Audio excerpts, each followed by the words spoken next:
I'm 18 and my brother is 20. We both still live with our mom. Our aunt, 34, moved in with us in November. I noticed that she and my brother had gotten closer since she moved in, but obviously I didn't think anything of it. They always had a similar personality, so it just wasn't shocking. Last night, my mom was out of town, and I stayed home. I was supposed to go with her, but I felt sick. I'm guessing my brother and aunt thought I had gone with her because I walked into the kitchen to get a drink and they were making out like crazy. So much was being thrown to the ground that they didn't hear me open my door. The sight was so traumatic and disgusting that I didn't even react. I just ran back to my room. I tried to plug my ears, but I could still hear them. I threw up on my bedroom floor and couldn't sleep. I haven't come out of my room all day. I feel so sick. I have no idea what to even do about this situation. I have no idea how my mom would react or if I should even tell her. They're both at work now, but I know I can't possibly face them after this. The imagery and noises will probably stay with me for life. Edit. According to our state laws, what they're doing is illegal and would put them on the sex offenders registry. I don't want to do that to them, but I'm afraid they'll be caught by others who would. Edit. So, things are kind of a mess right now.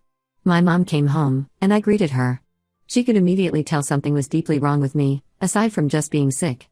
Most of you told me to tell her, so I decided to tell her, especially since it hit me how messed up it really was. She was angrier than I'd ever seen her. She kept saying she knew it, but she didn't want to believe it. She said she noticed how my brother looked at her. She'd also said my aunt cheated on my father when she was pregnant with me. She got home before my aunt did and stood right in front of the door, waiting for her. I hid in my room at this point. Naturally, my aunt came in, and a complete massacre broke out that led to the streets. I knew stepping in would help no one, so I didn't, and when neighbors tried to, she loudly told them what she did. My brother came and pulled my mom off, and they got into a fight themselves. All of this was being watched by the neighbors. Then my aunt and my brother got into her car and sped off. Now my mom is crying and telling every single one of our living family members what happened. I'm still shaken, but I'm here comforting her. She said that she wouldn't call the cops because what my uncle, my aunt's favorite brother, knew was beyond punishment enough. He's repulsed by her now. The whole family wants nothing to do with her now. She keeps saying she wishes her parents were alive so she could tell them to. I pepper sprayed my mom's boyfriend because he came into my room while I was changing. Ida? My mom 47F, has recently allowed her boyfriend, Dale, 45M to move in with us. The guy is creepy. He is constantly trying to parent me 18F, and my little sister 14F. He is unemployed so he has been helping around the house. Including doing my laundry. Which I have told him repeatedly not to touch. I keep my dirty clothes in my hamper in my room. I normally do whatever other laundry is left out when I do mine. Then I take my dry laundry to my room and fold it or hang it up. I leave the other dry laundry in the laundry room. I was changing to go see my friends last Friday, and Dale came into my room without knocking or asking permission. I pepper sprayed him right in the face like I have been instructed. Then I dragged him out of my room and screamed at him to never come into my room or my sister's room ever again, or I would call my father to deal with him. My mom is irritated with me, and she says I overreacted. She wants me to apologize. I told her that I would if I was allowed to put a lock on my door and my sister's door. I told her the same thing I told him. That if he ever thought about coming into my room I would tell my dad. My dad has often joked with me that he wouldn't kill someone who hurt me. That he would use everything he learned in the military to keep them alive as long as possible.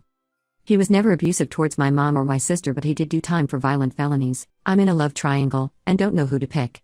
I need help. I'm 27F, in a difficult situation. Ever since I was in high school I started dating Paul, fake name.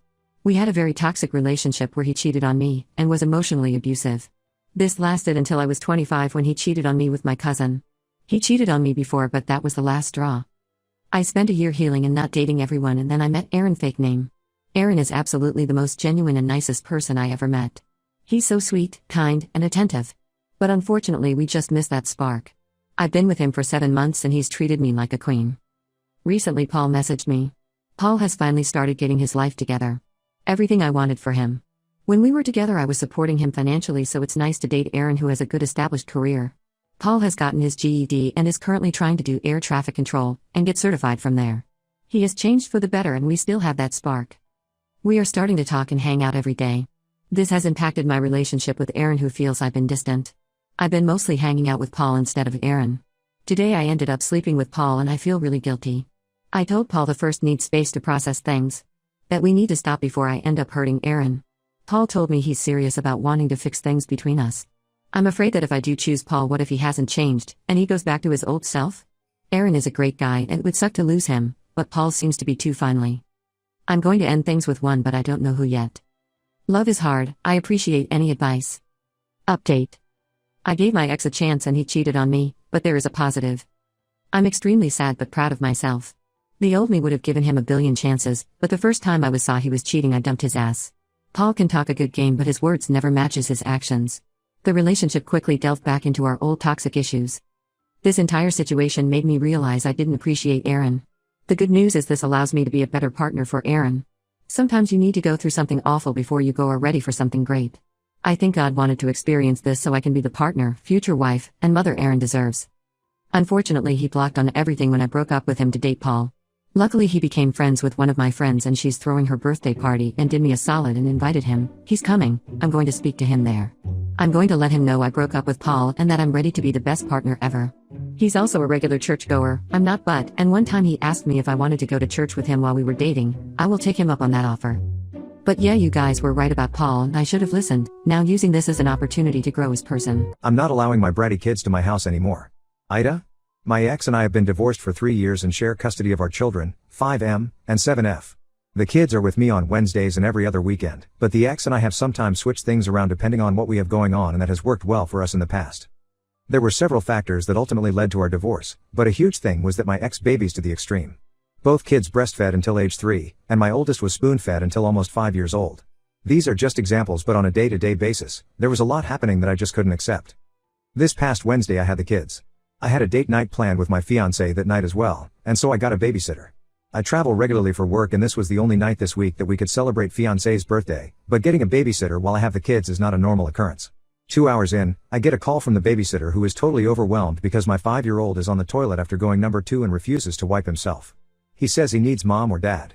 I can literally hear the wailing in the background, that is how stressed this kid was. Fiancé and I end up having to drive an hour back home and when we get there, 5 meters is still on the toilet waiting. At this point I am completely mentally exhausted.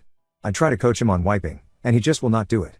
His mother always does it for him and I have had to do it when it's my turn to take the kids, but I've been actively working on trying to help him gain independence in the bathroom for the past year or so.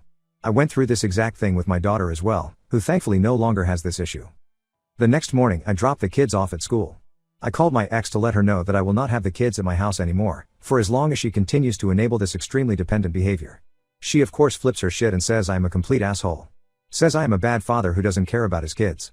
I'm willing to visit them and go for outings, but I can't handle this stress in my home any longer.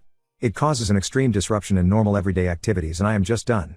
It's been a constant fight trying to help these kids learn independence for years now, having them go back to their moms, and then starting right back at square one the next time I get them.